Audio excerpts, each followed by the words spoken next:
সুযোগ দেওয়া হয়েছে সরকারি কোয়ার্টার, এটা অনেকের ধারণা এটা যেন দয়ার দান, মোটেই দয়ার দান না, এটা আইনি অধিকার। তো এই কোয়ার্টারে আমি যখন আসছিলাম তখন আমি দেখছিলাম যে ফিরে যাচ্ছে, তাতে অধিকাংশ যারা তারা 40 বছরের নিচে।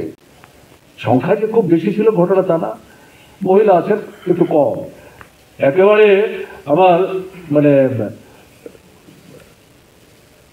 রিয়াং পরিবারের মা বোন তারা সব বিভিন্ন অংশের মহিলারা সেখানে আছে, বিরাট সংখ্যায় ঘটনা তা না, এটা শুরুয়াত।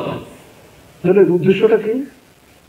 উদ্দেশ্যটা হচ্ছে এই ধর্মের কথা বলে ঘুরিয়ে বিভাজন তৈরি করা, এবং আবার টার্গেটটা কোথায়? সেই ট্রাইবেল অংশ।